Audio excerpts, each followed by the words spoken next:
Dark Nexus. Tonight, it's Act 1, Chapter 19. So, we had 2 weeks in a row, ending with something disastrous happening to Dora. Last time it was a blade in the neck. Katie, how you feeling? Nervous? Sad? Scared? Pissed? You know, I realized today that I feel, I can't do anything. So this is probably the most relaxed I've ever come into nice. Recording an episode because I got no choice. I'm dead on the floor right now. So good luck, guys. Whew, okay. We pick up in a moment, frozen in time. Let's review where everybody is, and I mean literally where they're standing, in case that ends up mattering. Grip is with Denman at the eastern barricade, around 30 feet from the closed chapel doors. They're both staring silently out into the darkness of the entrance hall. We left them in a fairly tense moment. 10 feet closer to the chapel, inside the ecclesiastical records room, we've got Gull standing unarmed with Nesa and Mura. Faustin is hovering in the doorway with his crossbow, listening in as Gull reads the Ulver Zandalus record. Another 10 feet closer to the chapel, we've got the chaplain's office/playroom, where Ray is sitting on the floor, unarmed, embracing Tolman, while the three kids, Brenton, Maeve, and Bates, look through the new stack of books that the party brought them. 30 feet north of the chapel, we've got Danae, Jared, and Erwin at the north barricade, all with crossbows. And then, behind closed doors, we've got our scene inside the chapel. Way against the western wall, around 60 feet from the doors, there's someone lying on the floor, wrapped in Basilee's blankets, tied up in the ropes Basilee is always tied up in at night. It certainly would appear to be Basilee at a casual glance, especially if one was, say, fixated on talking to and caring for a malnourished fox. Though, as I did make a point of mentioning last week, it's extremely unusual for Basilee to be tied up this way during the day. Not far away, sitting with his back against the wall, is a very distressed and anxious Loic. But Dora also didn't look too closely at him, because Winter deliberately ushered Dora and her precious, precious fox, the fixation of her new madness. Winter deliberately ushered Dora away from those two and to the north. The fox is still up there on the north side of the room where Dora left him, after a conversation where Winter talked about bringing others, starting with Erwin, into this room alone, one by one, for private conversations. Because after a bit where Winter specifically probed Dora for information on exactly how far north the party was able to get in its explorations, Winter asked Dora to examine Basilee. And so Dora got on her knees, facing the western wall, over this body wrapped in Basilee's blankets, and I asked Katie to make a heal check and a perception check. Both were, coincidentally, 17. And then I jumped right to our cliffhanger, but as we pick up back here, I'm going to rewind a few seconds in time, and we're going to drop into some slow-mo here. Basilee is lying on her side, facing the wall. Dora is on her knees, right behind her. Winter is standing behind Dora. Dora leans forward to examine Basilee, her hands outstretched. Behind her, Winter slides her dagger silently from its sheath, and Dora fails to notice. Dora puts a hand on Basilee's shoulder, starts to gently roll her onto her back, away from the wall. The raven hair that had been so carefully draped over Basilee's face falls to the side. Meanwhile, Winter raises her blade. Dora sees who is lying covered and tied in Basilee's bedding. It's Winter. Her throat has been slit. The creature behind Dora, and I won't call it Winter any longer, even though it still wears her face. I won't even call it Basilee anymore, since it never actually was Basilee. We could call it Dr. Arcos, but I like what the kids used to call him up in the children's behavioral wing. Mr. Gabriel. Mr. Gabriel stabs downward with Winter's dagger with all of his strength, and we've learned in previous chapters that the strength of a doppelganger is significant. A glint of torchlight off the blade catches Dora's eye, and then 15 points of damage. Dora's life's blood spills out of her, and the next step in Mr. Gabriel's plan has been accomplished. The attack was so sudden, so unexpected, and so lethal that all of this happens with barely a sound. And that's where we left off. Well, that's almost where we left off. The results of this critical hit sneak attack haven't quite yet been fully calculated. I didn't finish it off last time. There's still a little matter of some more dice to be rolled.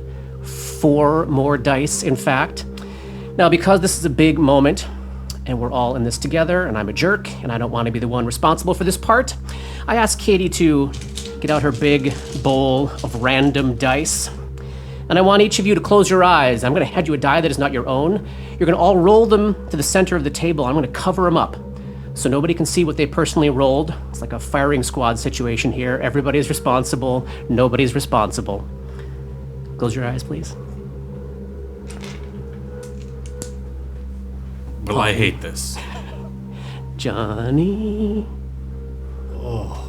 Feels like awfulness. And there we go. Okay. And then I'm going to cover these up. Sounds like a coffin being closed. Okay, you are safe to open up. So Mr. Gabriel stabbed Dora, and as I said, that's almost where we left off. Where we actually left off was with me saying, there is a flash of white light. Now, sometimes in a fantasy role-playing game, the worst thing you can do is to pick up or wear a magic item without knowing what it is or does. Robert was joking about this last time with the Red Destiny short sword, wondering if maybe it was cursed. But sometimes, even in a horror campaign, sometimes putting a talisman around your neck without knowing what it does, well, sometimes it can make the difference between life and death. I've got 2 screenshots here. Polly, would you read, right out of the In Search of Sanity book, what Dora has around her neck? Okay.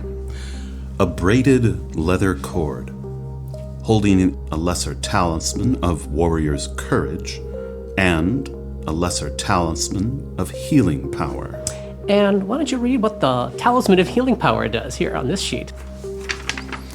The first time that the wearer is reduced to fewer than half his maximum hit points, he automatically heals 4d8 plus 7 hit points. Uncover those dice, total them up, and add 7.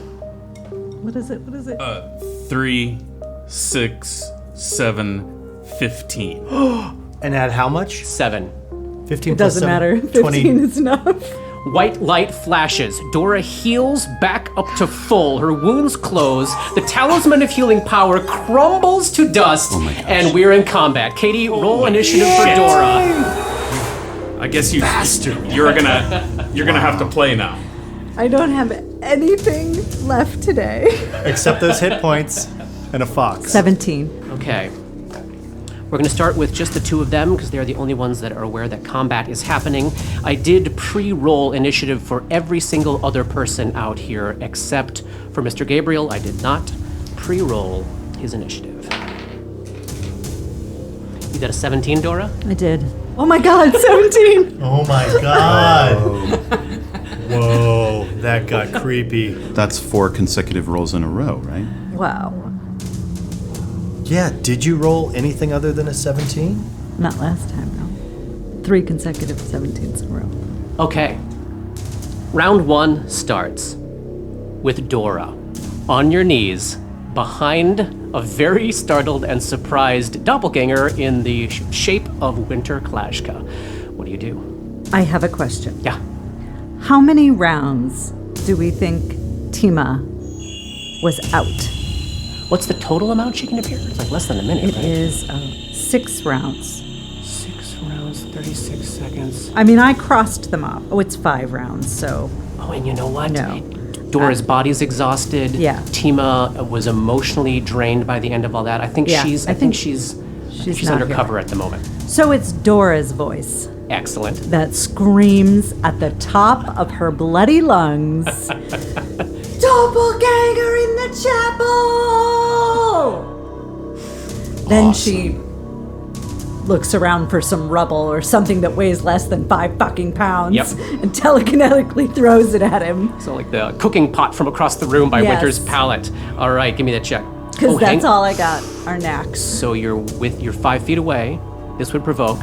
Do you want to attempt can to I- cast? What did you have to take a move action to focus your thought component? Is that how that works? Wait. Yeah, check that out. Do I have a thought component? Oh yeah, I don't want to do that. Can I take a 5? I'm where am I? I'm lying on the ground, right? Yeah, you're kneeling, but you're I can't effectively- crawl a 5-foot step. You could, but it would it would provoke. Yes, you could take a 5-foot crawl. I don't want to do that. No, you don't. Damn, I wish. Although you are no longer at this point flat-footed, in case it matters. Like the likelihood. I'm just saying. I have a 12 armor class. I think I just have to do full defense then. Oh, okay. Total defense. Standard action. +4 dodge bonus to your AC for 1 round. All right, just hunker down and hope for the best.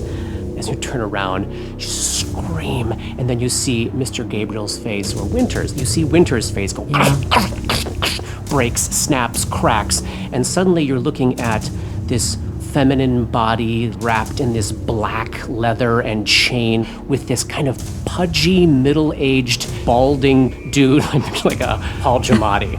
Okay? So all the black raven hair just sucks up into the head, and there's this balding dude in Winter's body staring down at you. Oh, well, that was a surprise, wasn't it? And rakes out with the, can do dagger and claw. Dagger lashes out 17. Is that right? And the claw, it's gonna miss. All right, dagger. 8 points of damage. And we're at the top of round 2. The rest of the party may now roll for initiative. Everybody has heard the cry and is now on alert. Ray. 6. Grip. 8. Oh my goodness. Gulliver. 17. There we go. Someone. 17 again. Someone's fucking doing something. Who's got the dex between the two of you? I'm pretty sure I do. 16. 14. Okay, all right, so everyone's out in the hall minding their business. They hear a scream of doppelganger in the chapel from behind the closed doors. The first person to respond is actually Denman with a 22 initiative. But he's a psycho. He whips around, looks down at that closed door, gives you a nod grip like, you gonna follow me if I go? Aye. And then he takes off down the hall towards the door. 5, 10, 15, 20, 25. Okay, so he can reach the door in a single move, and then he's gonna push this northernmost of the 2 double doors open. So he's now standing right out of the way of this open door so people can get Not past in him. the room, but door is open. Door is open, and he's standing right outside the door, so if anyone wants to rush past him or shoot past him, he didn't want to remain an obstacle in the way. So that's a move and a move equivalent action. Next up is Gulliver. In hearing Dora's voice scream Yeah. this out, he would, without thinking, drop the paper and bolt out Yep. the door. Great. Like, to her immediately. So, whatever gets him, Looking at this map here, a single move will allow you to shove past Faustin in the doorway, who lets you go by, and would get you right inside the open door into the room. That's a 30-foot move right there. You're now just inside the chapel. You can see Winter's body with a man's face leaning over a kneeling Dora. Daggers, you're probably catching the tail end of the dagger and claw slashing through the air. So, am I able to, as part of that move, since I'm also able to see at the very tag end of it what's going on, am I able to draw my alchemical torch? Do you have a BAB of 1? I do. Yes, you can. Then I do. Excellent. Alchemical torch in hand. And then as my standard action, I will fire it. And I'm going to spend my last action point. You are about 40 feet away for purposes of your range increments. I will spend both my last action point and my last 2 points of inspiration. Because this matters. Yeah. Oh, I rolled a 4 plus 6 plus another 1. Oh, nothing. And you're too far to resolve against touch, right? Yeah. Okay, so the bullet grazes the edge of her chain shirt under her cloak and just slams into this creature in the back, but does not penetrate the armor. Next up is Dora. So Gull's in the room, and the door is open. Folks are on their way. So is there an option for a withdrawal that does not provoke? The only reason no in this instance is it's got you in a corner. Any square that you move out of, the next square is also going to be threatened. And that withdrawal action only prevents you from being attacked as you leave that first square. Okay. Then I'll draw my silver dagger and try to stab him with it. On your knees. Dagger comes out. Let's see what happens. Dagger on dagger fight. Be careful, Grip, when you enter this room. It's a masterwork. Oh, excellent. So I'll give you an extra +1 to the attack roll. I missed. Okay. All right, so Gull, you're seeing Dora just out of desperation reach for this dagger and slashing out and just catching air at that moment. Next up is Jared at the northern barricade. 5, 10, 15, 20, 25. All right. He's young, he wants to help. He's basically like 30 feet from this door. As he's looking at this situation, his two options are basically use his whole turn to get into the room, or as he's running up, he's running down the hallway, he gets right behind where Gull is at the end of a first move, and he can see into the chamber. I think he's going to take a shot with that crossbow, even though Gull is providing cover right in front of him. No. Too concerned about Gull, the bolt goes flying off towards the statue of Pharasma across the way. Faustin is up. He's also got crossbow in hand. So he was starting from right around where Gull was inside the records room, but he was actually 5 feet closer to the chapel than Gull was, so he can slip in next to Gull inside the room and take a shot with his crossbow without any cover penalty. Oh, crap. You're catching a combo here of this probably punctured through Winter's armor, but didn't penetrate Mr. Gabriel's hard doppelganger flesh. Danae. Okay, we've got a mob scene at the door here. She's gonna do what Jared decided not to do and take a double move to get into the room. She's gonna end up on the north side of the chamber right next to the alcove that contains the little shrine to Desna, but she has to take a double move to get there. Grip, you're up. Grip is first gonna just move into the chapel if he can get there. 5, 10, 15, 20. So you can just get there with 30 feet. And because these doors have been unlatched, you can probably just bang through those doors as you come in. So the southern door is now open as well. And Grip is standing shoulder to shoulder with Gull in the entrance to the chapel here. And then once I see... If I move another 30 feet, I'm still out of his reach, correct? As far as I can glean. 15, 20, 25. So you can close with 30 or be 10 feet away with 30. There, you're kind of out of the line of fire from folks. I'm gonna be there because I think I need to do something at the top of next turn that would provoke, so I'm gonna go there. Gotcha. So Grip races in, but stays 10 feet away from the doppelganger, leaving a clear path of fire to those folks that are entering in behind him. Mr. Gabriel's up. Okay. Dagger slashes out at Dora. 17 again. God. Okay, 5 points of damage. She's down. All right, Dora is now unconscious. What negative are you at? -1. -1. Dora is unconscious and dying. It then takes a 5-foot step and makes a claw attack at Grip. Oh, it's 5. It's a miss. Wait, they can make one attack and then take a 5-foot step and take a another 5-foot attack? step any point in a full attack. I did not know that. Good to know. Ray, you're up. Well, Tallman and I will break our spooning session on the floor. Yes.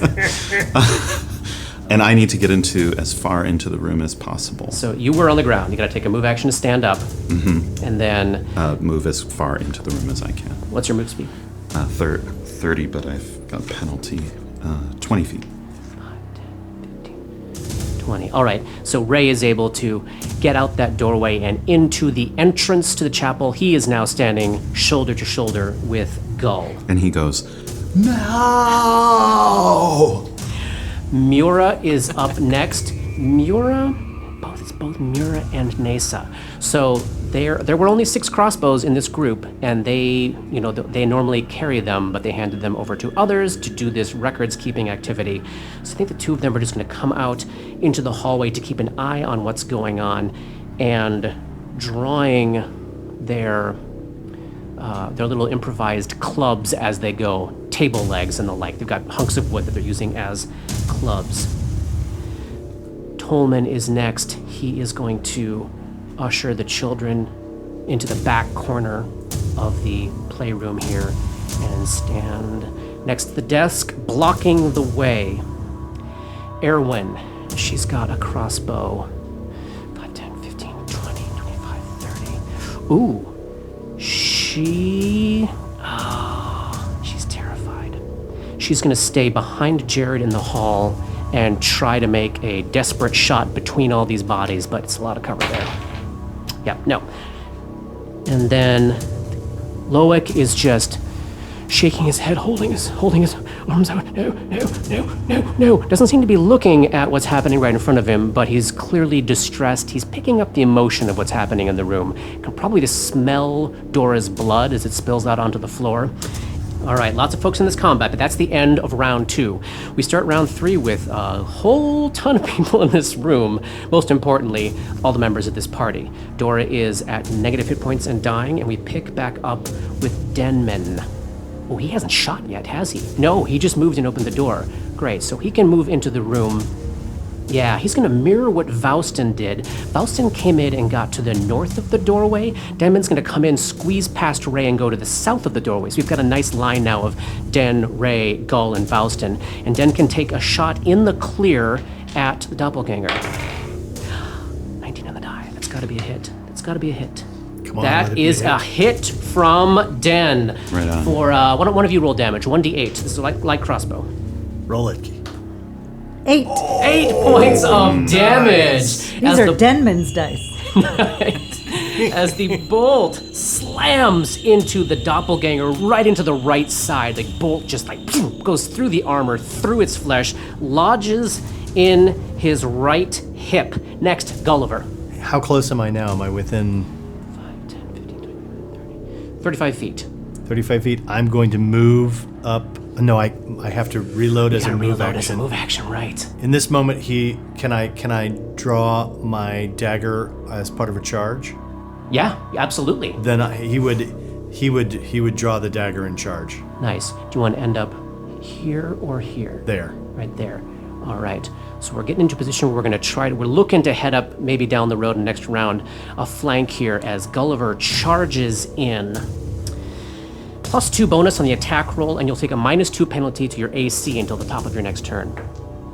Oh, natural 2. Oh, man. All right. Obviously, Gull's thrown by what's happening, right? Gull is incredibly emotional right now. Knowing that Dora was/is his wife, and just trying to even figure out this whole relationship that he has with these 2 people, and what's been taken away from him, and the thought that some things may never get said, some things may never get worked out, may never be resolved. Right. Yeah. He is just in a rage. Like you see in the moment when he came to and saw himself in the mirror, and saw a face of like a killer, saw someone like was cold. This is like that. This is a face that you haven't seen on him before. Oh, nice. Where he wants this doppelganger dead. Grips right next to it, catches sight of this face for the first time. He hasn't seen this face on him yet. Next up is Dora. What are we doing now? We're making a con check, right? Make a DC 10 con check to become stable. character takes a penalty on this roll equal to their negative hit point total. Oh, I don't think we did that last time we did this. So -1. -1. Roll a fucking 10. Oh, no. So, Dora bleeds out more, drops down to -2, making that con check to stabilize. Next round, even harder. Jared is outside of the room, although he's got... Oh, boy. Oh, boy.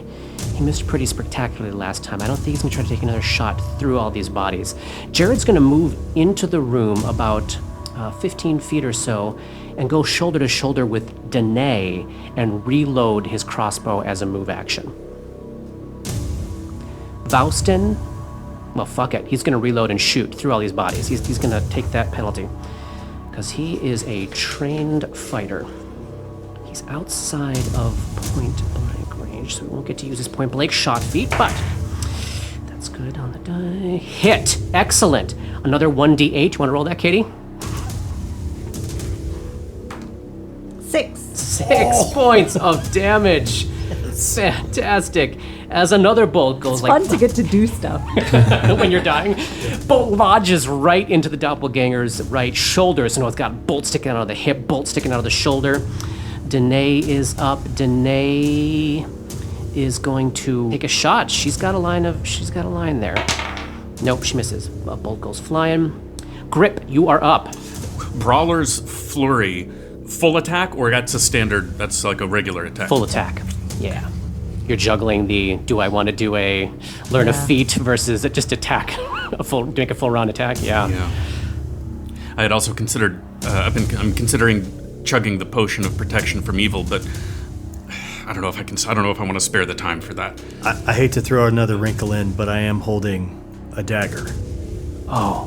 So is doppelganger. It is a piercing and slashing And I did go weapon. running right up to it. Yep. Let's get that check against your phobia here. That's a will save? That is a will save. That is, let's see, +0. Oh, yeah. 17. That's yes, but subtract 16 from that. That's a natural 1. You are shaken, but And just for the that's- one round. Shaken is -1 to everything. Katie, you want to hand him the card? I think it's 2. It's got to be 2. Not everything is 2. Thank you. Yes, 2. All right, I got to try to balance some of that out. So for the first time in a while, his face goes slack and his eyes roll back into his head and Yes. cracks his neck, and he's going to take the grudge fighter Yeah. feat. So net -1 all day on this. I'm not going to try that sword yet. This is not the fight to test. I'm afraid, just in case. Don't you want to see what Red Destiny's destiny is? Yeah, I fucking do, but I'm not. You're not thinking about it. Not right now. No, fists are going. I will ask though. You still can take a 5-foot step in, right? Yeah. It's a so I move could equivalent flank- action, yeah. flank- you flanking. could slide into a flanking position? Yes, I You will wanna do that. so. Thank Great. you. Well done, Gull. All right, so this will add another +2. You're a killer, but you're a killer. Killer. So let's see. So that would have been +6 -1 for +5, but then another +2, so +7. That's a natural 20 on the die. That is a hit and a critical threat. Roll again. So yeah, that's probably not going to confirm. That's a 14. Okay, do you have any shame points left? Yes, I do.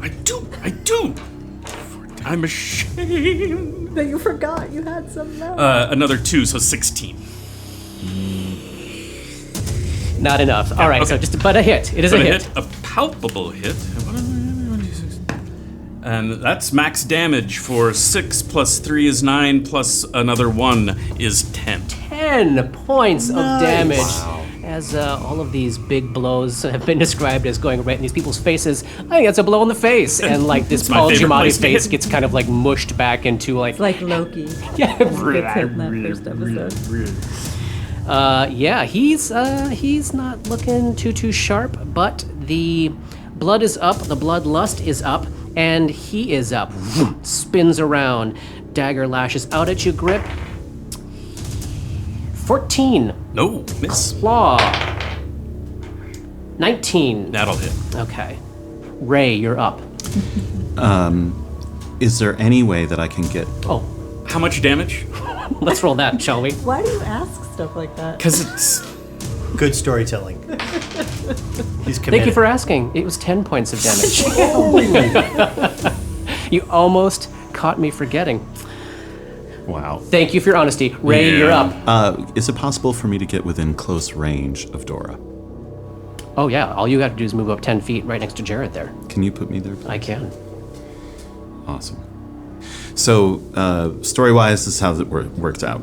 Braden untangles himself from his enjoyment of love and peace and serenity with Tallman.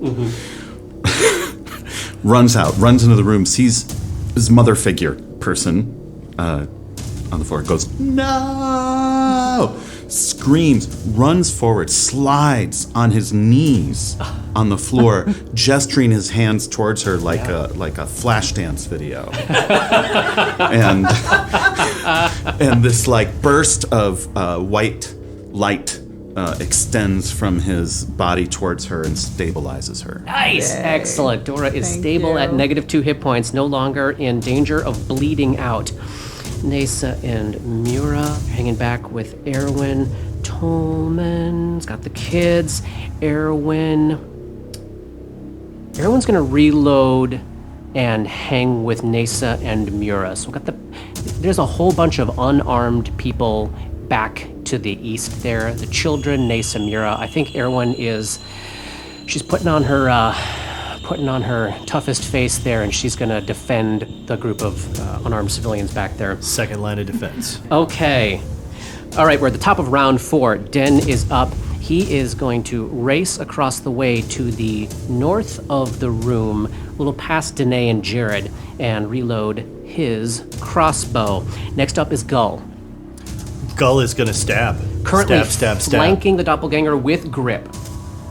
In a blind, furious rage, unthinking, just trying to stab this thing in the face. Still so emotionally affected, rolled a natural 4, and is just lashing out ineffectually.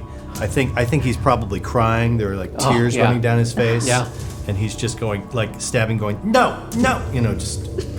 Does your class have sneak attack, Dave? No, not. It gets a really cool thing at 4th level. Okay. A little different than sneak attack, but it's still Pretty super cool. interesting. Very cool. All right, next would be Dora. She is currently stable. She doesn't need to check that she's going to live or not. Finally resting. Vouston will reload and shoot. Because Vouston's a badass. He is a badass. No, that's a miss, and I think it's due to all the bodies in between him and the doppelganger. Danae, she's going to sort of ape what Denman did, move forward so she's in a position kind of up near where the fox is in the northern part of the room there, but where she's got a clear shot on the doppelganger next round, and she reloads. Grip, you're up. Already? I guess I gotta do that flurry of blows now. Flurry of blows. So let's see. For that, it's -2 to each attack, or -4 to each attack. -2. -2. So that's basically that'll just negate the flanking bonus. So I'm at +6 on this. Natural 1 on the first one. This one's running hot and cold today. I don't know. And then a 10, 16, 17, which I think we learned was a miss last time. Do you have any shame left? Do you have any shame in you? Oh, I Any do. I have 2. reserves I of actually shame? have 2 left. I had 3 in the last one. So what did I say? I was at 17 +4 for a 21. Hit. Yay. Yes. Let's forget it. Finish him. For 6 points of damage. And the thing, wearing Winter's clothes, previously wearing Winter's face, melts into a pile of fleshy sludge inside Winter's armor between you, and it has dropped. Gull would immediately run over to Dora. Same. Great. She's stable, but she obviously needs some healing. Do you have anything left in your right? I do. Channel positive energy. Get Griffin there, too. Oh, yes. Yeah. Yeah, Everyone. the whole party can get into this. Anyone who Wants to. Anyone who wants to gets 2 hit points. Hey. Hey. So let's leave Dora staggered. She's at 0. Cure light wounds.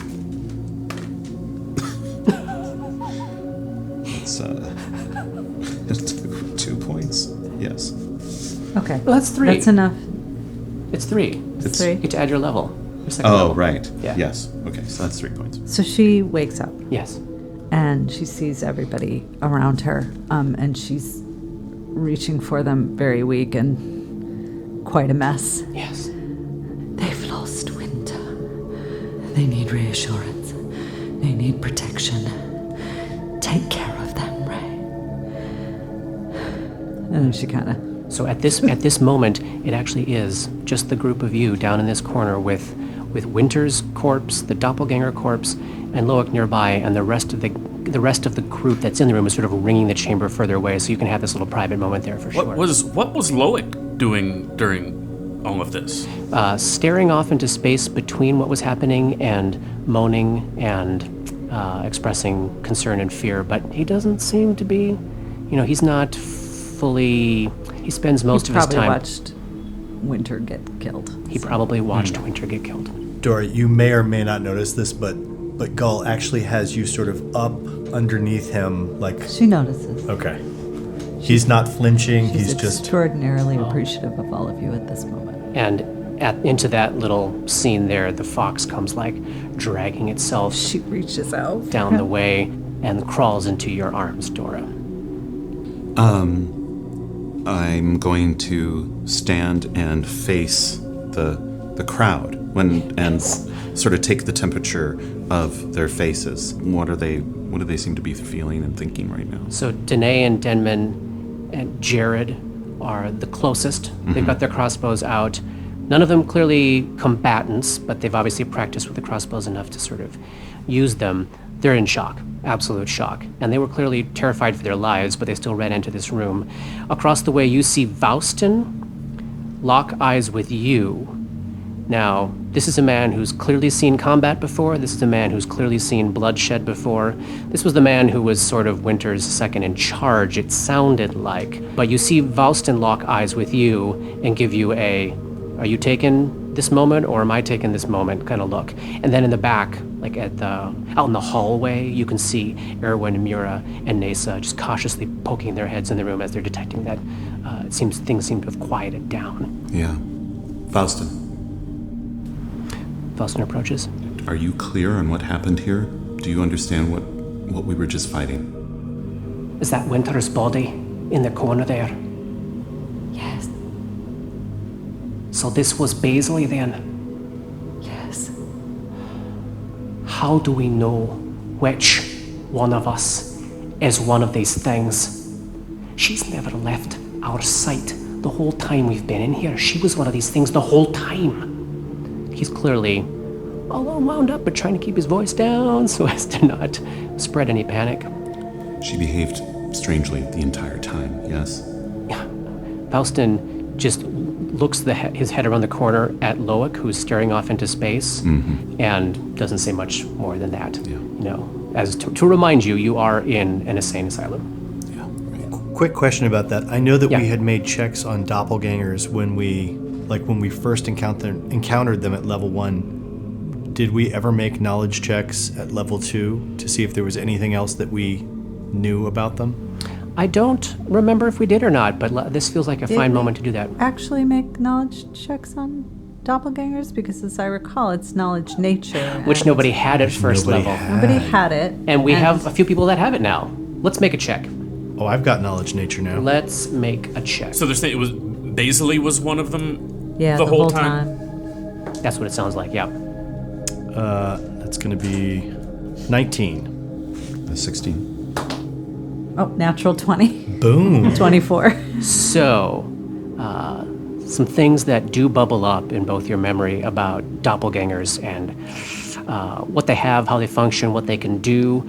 A lot of what goes on with them you have figured out through many, many deadly combats with them, including their high natural armor bonus, their incredibly deadly claw attacks, their ability, obviously, to change shape and to perfectly mimic other humanoids. And they also have the ability They're automatically proficient in all weapons, armor, and shields, and they can use any spell trigger or spell completion item as if the spells were on its spell list. So had Winter been carrying around like a wand or a scroll or something like that, the doppelganger could have actually used it.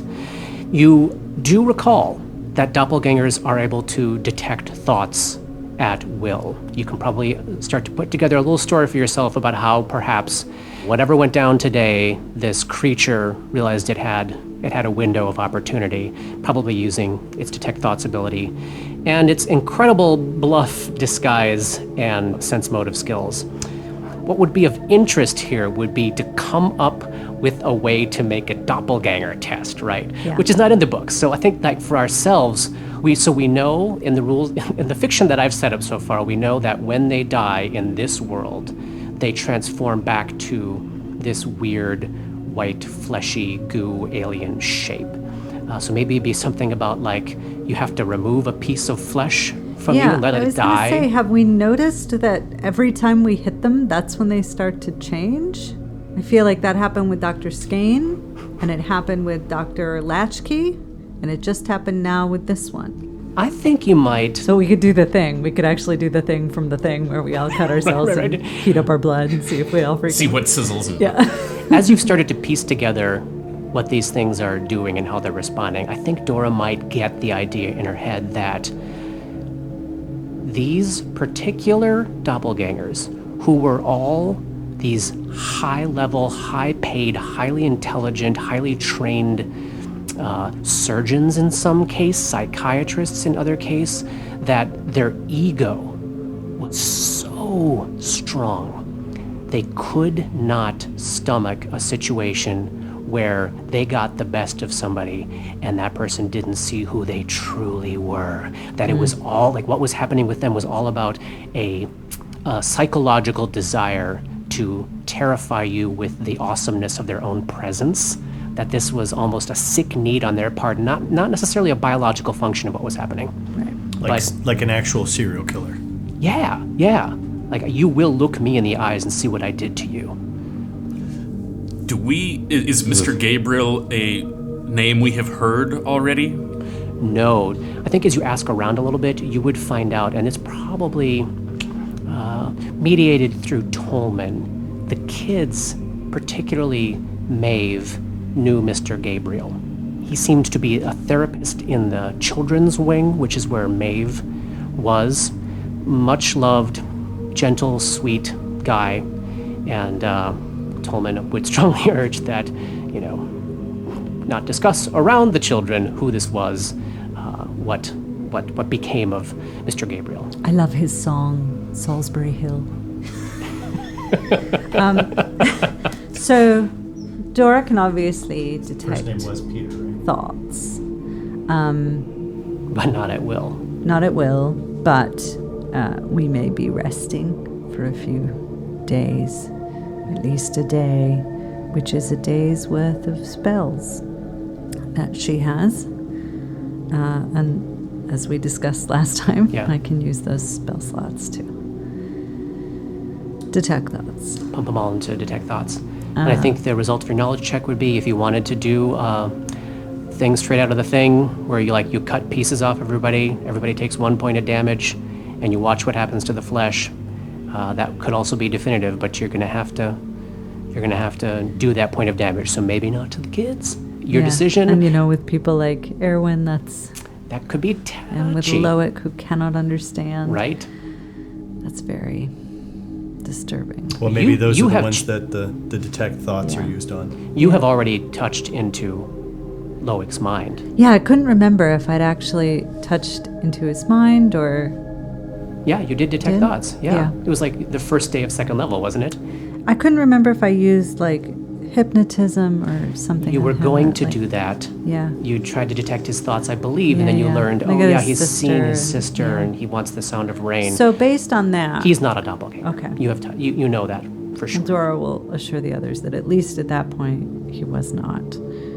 But perhaps anybody who would volunteer for a physical test should. If we've been talking about this stuff Yeah. and talking about it and stuff, And then I'm assuming this is you all and Faustin at the Yeah. moment, unless Yeah. you want to Right. specifically. Yes.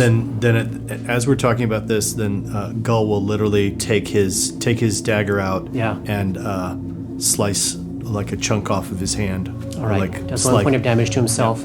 The flesh does not change as it I dies. don't think on the floor. I need to demonstrate as I've just been. It's just been witnessed as you were dropped. Yeah, And then multiple he times. looks at Boston. Like, Faustin does it right away without hesitation, and indeed his flesh does not change. Worried about Den. I'm worried about meat.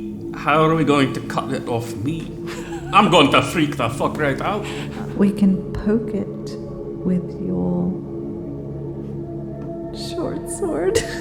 How are you going to poke a chunk off me? How do you do chunk that? off. That sounds even more painful. Just a You gotta stab. remove some flesh. I think it's not about drawing blood. I think it's about taking off flesh and watching it It's die. the sight, right? Doro, It's the sight. Yeah, so could we blindfold him and give him a resistance and load him up? oh yeah, if he's blindfolded, is Yeah. Or maybe this is a hypnotism opportunity, Yeah. possibly. That might be fun. Sure. I've also seen you personally take a shit ton of damage I mean, I'm over not the worried- last couple of days. I'm certainly But not if you worried need to about the prove one it hit to point. other people. Yeah, but right, part of right. this is for the group. And right? just, I think, to show that we're Yeah. willing to do and whatever we're, asking them to Yes. agree to. Yeah. Great. So we can take a little moment there to sit down in the corner there with the fox and with Grip, and you can willingly submit to the hypnotism if you wish. So, Yeah, it's one of the only things that left I can do today. right. Let's do it. So we go into seance mode again. The crystal is glowing with her words. We slip into that quiet place where she suggests to Grip that this is all going to be just fine. We can load him up with resistance. We won't bother checking here. We can get a piece of flesh off of Grip, and we determine that Grip, surprise, is not a doppelganger. I will also cut off a piece of flesh. Yes. And while he does that, Ray is remembering the nightmare of the thing of joy, joy-making. The joy making. the joy making. Where does it just come off? echoes. Like, because you have so much scar tissue, Yeah, except for your rotting flesh. Like, where Right. would you? Because I also have the name carved into my body all Yeah. over the place too, Yeah. right? So I'll just cut off a part of flesh on the thigh. Okay. He's not a doppelganger. So I think these four, Danae, Denman, Jared, and Faustin, we've already said Faustin. So Danae, Denman, and Jared, those three are still in the room watching this, and they immediately get the significance of what's going on. They all look to Faustin, who gives them a little nod, and they come over and go through this practice as well. They willingly take the 1 point of damage, allow a piece of flesh to be removed. None of them are doppelgangers. Erwin, Nesa, and Mura also immediately come in. Well, Nesa and Mura would. They are not doppelgangers. Erwin, I think she's probably the last to go, but she will do it. I mean, she knows the stakes here, and she has already been healed magically by Ray in a moment where that kind of healing had been denied to her for days of recovery. I think she probably, puts her trust in you, Ray, and lets you do it. Okay. I kill her.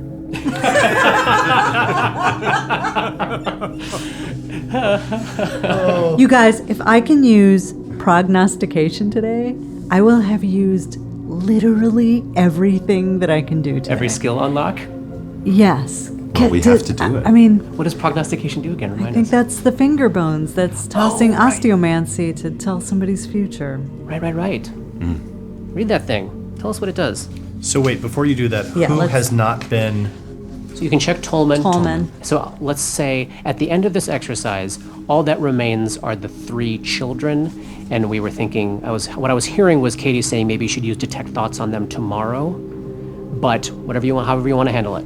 I think that we would definitely say those children are not left without 2 adults with them at all. Like At all times. Tolman is with them, and then there is a guard, I will stay. and with the Tolman. guard can be Ray, the guard so can Ray be and Tolman. great. Great.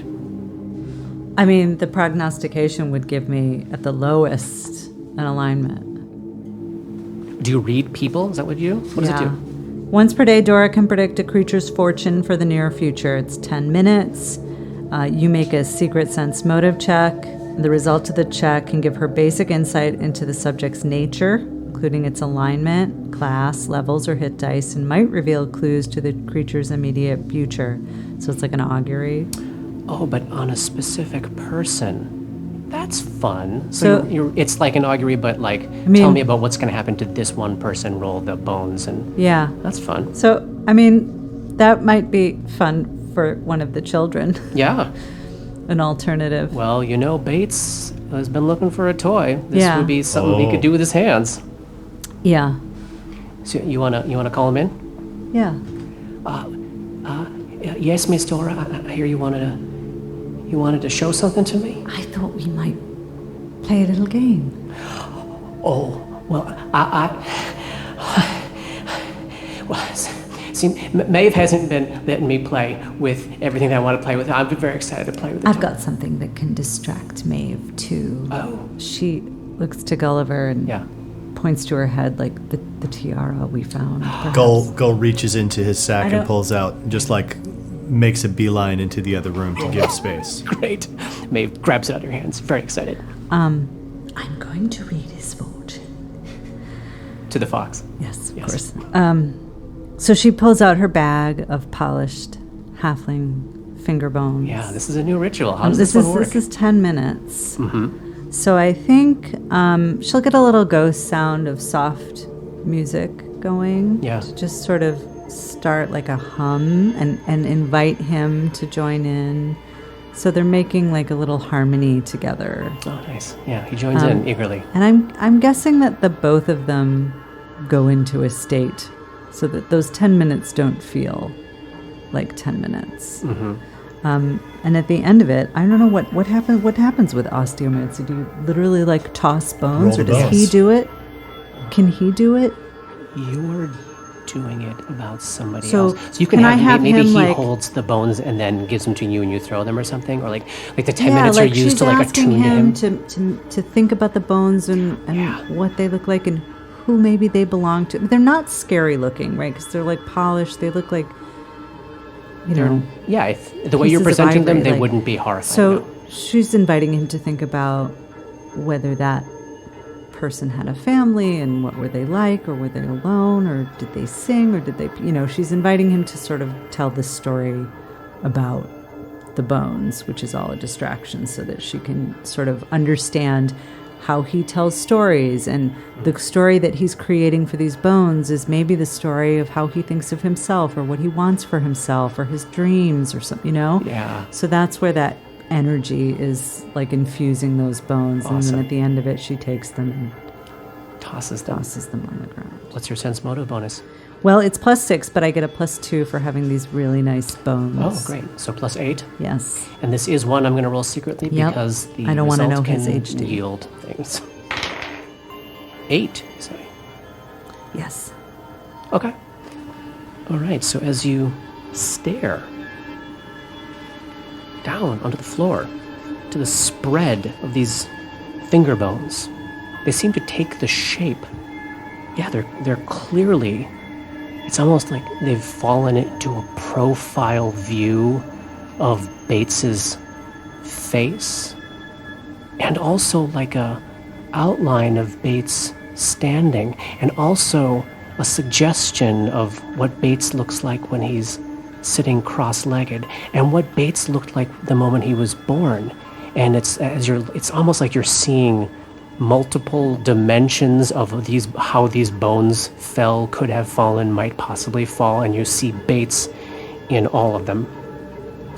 You learn. God, I hope he's not a doppelganger. You learn that he's neutral good, which will answer the question for you definitively. This is one of those things where, at least in the fiction of this particular story, doppelgangers are inherently evil. Like it's just not possible for them to have another alignment. And you learn his class. Well, he's a commoner. So, and Big C surprise. class. And then not quite enough to learn his level or hit dice, but I think you've learned the information Yes. that you needed to know. While all that's going on, Yeah. Grip is trying to see where Erwin is, Yeah. and if she is regarding him at all, if she is avoiding looking at him, and if he thinks that it is feasible he would like to approach her. Yeah, I think before any of this happened, I was imagining Erwin probably avoiding your gaze, but I mean, she just stepped up. Everyone's hopped up on adrenaline. Everybody just came together to take down a bad guy, and He did it. she just watched you do it. Yeah. So I think, maybe as it began, there was some kind of awkward, like, not making eye contact with you. But by the time she's sitting with Ray and submitting to this test of having, a piece of her hand cut off and watching it die on the floor, by the end of that, she does look up and looks at you. So I approach her, and I stay, a good 5-10 feet away. How much taller than her am I? I picture her as like 4'11" or something. So I'm awkwardly, I get down on one knee, and I just say, Miss Erwin, I first wanted to say I thought I was very brave the way you subjected to that test. But more importantly, I don't know what interactions we have had in the past. I'm not going to say I have not done anything you say I have done. But I truly believe I am not that person anymore. And I am here to protect you and everyone in your group, and I will lay down my life for you. And I hope you can come to believe that. And, well, that's all I wanted to say. You're not him. You are really not him. I see it now. I didn't see it before. 'Cause I was scared. Well, it has been said I'm scary.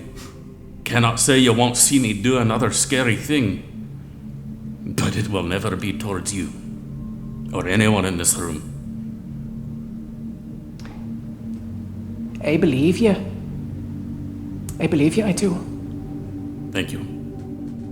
So, we're gonna rest here tonight? Gulliver Yeah. would definitely want to, before we would actually get into like resting times. Yep. Dora's gonna clean the box. He would want to grab Vostin Yeah. and go, hey, I saw you make like that shot, and could you maybe help me? I'm trying to work on getting better at stuff like that, and I'm not good enough with my alchemical torch. You want to learn to shoot the way I do you? As best I could. I think that could be arranged. We'd have to take some time to do it. And I don't know how that thing functions, so you might have to practice with a crossbow at first. I'll practice with whatever you think would be helpful. I'm so glad he's not a doppelganger. I thought they were all going to be Really doppelgangers. awful. I thought you were hugging a doppelganger. Yeah. I thought I just argued with a I doppelganger. was sure Denman was a doppelganger after that weird ass I conversation. bet you were. And what do you want to offer him? What can I do? How can I make it up to you? I mean, you know what's at stake here. The more of us that are better at helping each other and doing stuff, then the better we all are. But if there's a cost, I'll pay it. I lost my father's sword in the first earthquake. It was very dear to me. And now I have nothing. You keep your eyes peeled for a blade, and I gladly take it off your hands. It's not yours. No, it can't possibly be Red Destiny. No, that was definitely in a box, Like a in a cubby safe, hole behind in a a cubby thing. hole behind a locked door in another wing. Right. How about? And he pulls out his rapier, the one that had like the black rose on it Yes. and stuff. He goes, how about you hold this one for me till I find you a better one?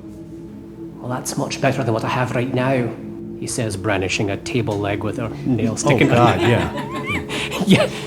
I mean, because right now I'm also using this magical dagger, Yeah. so Yes, he gladly takes it. And why don't you tell us what this is? So this next level, as an investigator, I get an investigator talent. And one of the talents that's available to me as a steelhound is the feat rapid reload. Now, I have the feat rapid reload because if you don't have rapid reload for a pistol, for a firearm, it's a standard action to reload. If you have rapid reload, it drops it down to a move action. Yeah. However, that meant that I couldn't take point blank shot. So I talked to our DM about this and asked if I might be able to somehow retrain my first level feat of rapid reload and instead get point blank shot. So I would take this talent of rapid reload at 3rd level and over the course of it, eventually learn point blank shot. And so we talked about this. Yeah, so over the next 5 days, as long as he spends 8 hours a day in training with Faustin, he's going to come out on the other side with that 1st level rapid reload feat retrained into point blank shot. Very cool. Which will be very, very helpful in actually using my firearm in a useful fashion. Yes. If I can ever roll something higher than a 4. Yeah. And then we rest up for the first time in 37,000 years. Oh my God. And with that, I want to ask everybody to bring a 3rd level character sheet next time. We're going to pick up 3rd level characters, and we'll call that the end of chapter 19. Wow. See you next week. Thank you.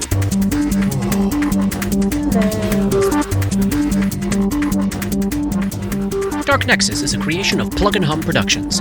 This podcast uses trademarks and/or copyrights owned by Paizo Incorporated, which are used under Paizo's community use policy. We are expressly prohibited from charging you to use or access this content. This podcast is not published, endorsed, or specifically approved by Paizo Inc. For more information about Paizo's community use policy, please visit paizo.com/communityuse. And for more information about Paizo and Paizo products, please visit paizo.com. That's PAIZO.com. Dark Nexus uses music and soundscapes by Syrinscape. Check them out at syrinscape.com. That's SYRINSCAPE.com. Opening and closing themes, along with additional music, composed by Rob Kauzlaric. Artwork for Dark Nexus is by Matt Wahlquist. Special thanks to Toy, without whose generosity this project would not have been possible. And thanks to DMCP, Richard and Ari, Paul and Shannon, Chris, Scotty, Jason, Jess, Joe, Chelsea, Matt, Dave, Darren, and everyone we've gamed with over the years for all the memories and inspiration. Yay! I've been waiting for this my whole And we life. level. Level. Double level.